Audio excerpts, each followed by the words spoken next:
the conversation around the Israel-Gaza war is kind of interesting to me because people have all these they try and have detailed conversations and breakdowns of the history, and they talk about the laws and the times that the countries were formed, and we can do all of those things, and I understand why that's important. But the fact that you can see children being blown to pieces and not think that that should stop is remarkable to me. I think I don't take many positions. One is the war should stop. That's the most obvious position. The fact that people will sit and say, oh yeah, but, there is no but. Those are children getting blown to pieces by the most advanced weaponry on the planet.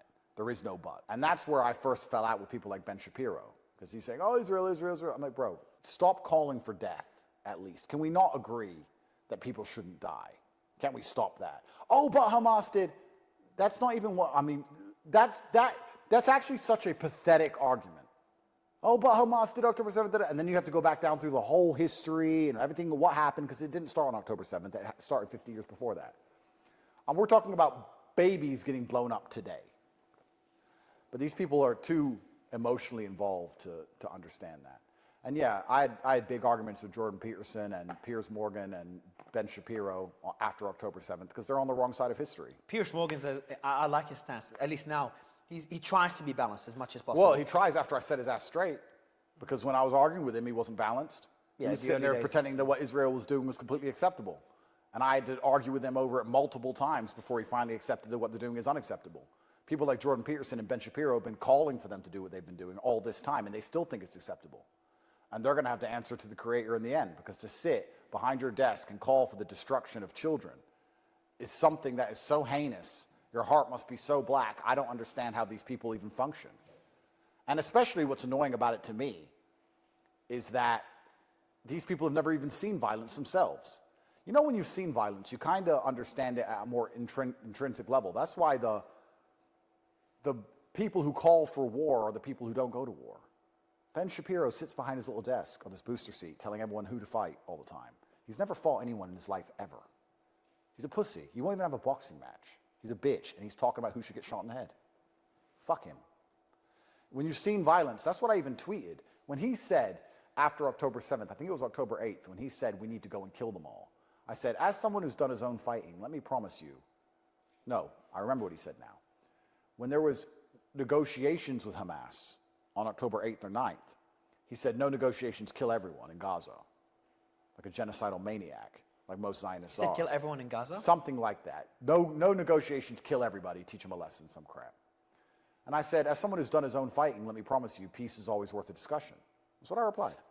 As someone who's done his own fighting, that's the key difference between me and you, Ben. I've done my own fighting. You've never done any. And that offended him deep in his heart because he's such a tough guy on Twitter. Ben Shapiro is the toughest man in the world on Twitter.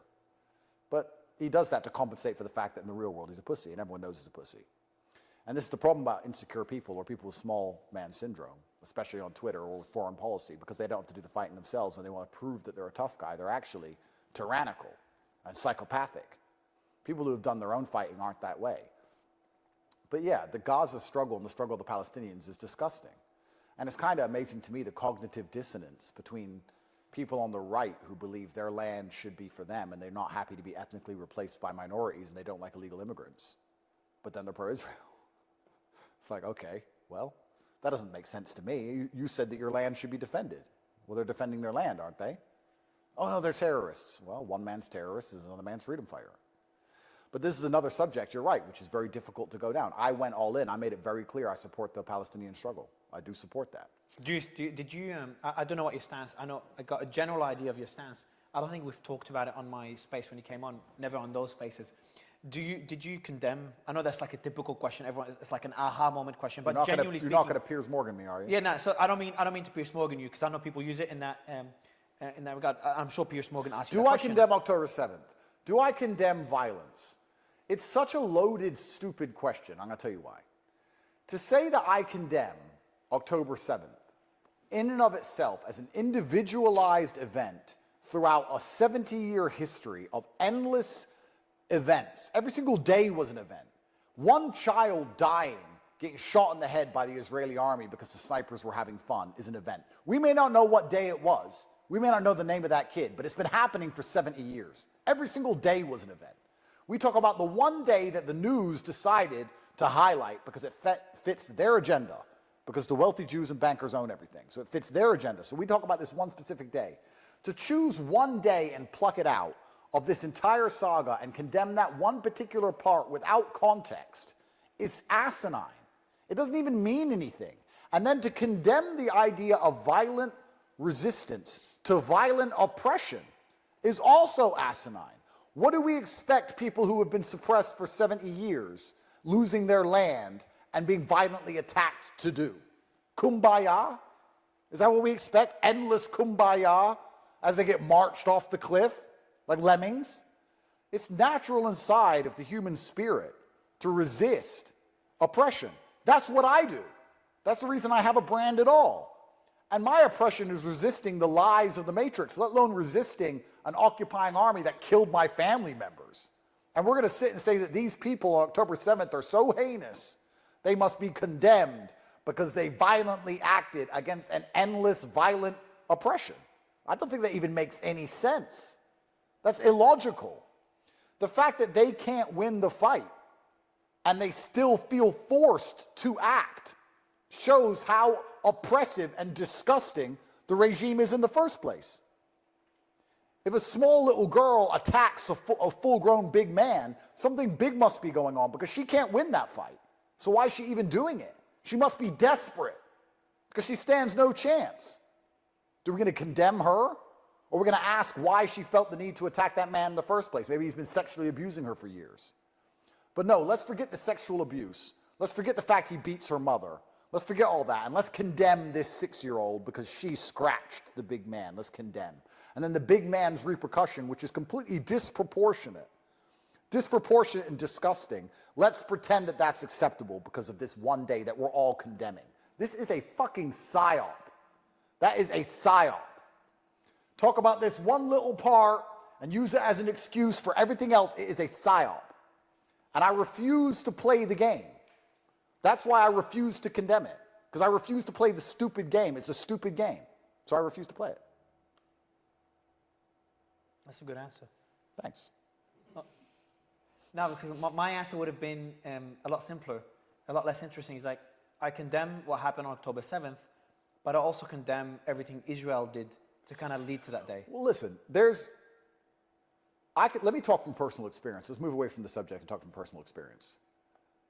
Murder is bad, but there are so many scenarios in which I would murder. No doubt about it. So to sit and say that they did a bad thing without context is illogical. Now, I know because murder is bad, but I would kill. No doubt about it in my mind. And there's a whole bunch of scenarios in which I'd kill. So for me to sit and say, I condemn killing without any context doesn't make sense.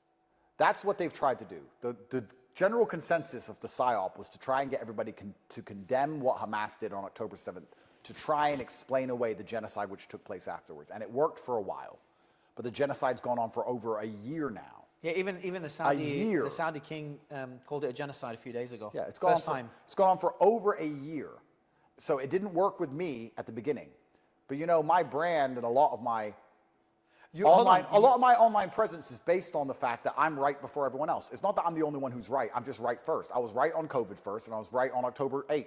On October 8th, I said this is a genocide. On the 8th, when nobody else said it. Really? And then, yeah, October 8th, I didn't know you were that early onto the topic. October 8th, I was arguing with Ben Shapiro and Jordan Peterson. You can see it all on Twitter. Oh, shit. I argued with Piers on the 11th of October, I believe. I'm calling it a genocide. So that's before the whole narrative shifted. Oh, yeah. I knew what was going to happen because I understand the world. I understand PSYOPs very well. What did we say at the beginning of this interview? How they use the media and they line things up so that they can use the judicial system to then have the public support their public attack or their lynching of a person. They use the media to set up what they're going to do. The way they came after October 7th, the way the media started talking about how October 7th is the worst thing that's ever happened, I knew that the repercussions for that day were going to be disproportionate. I knew it. By the way they were setting it up in the media, or they wouldn't have mentioned it at all. There's been violence in Gaza and Israel for the last 70 years. They barely talk about it. They don't care. The fact they jumped all over October 7th and made a big deal of it was only to lay the ground for their genocide.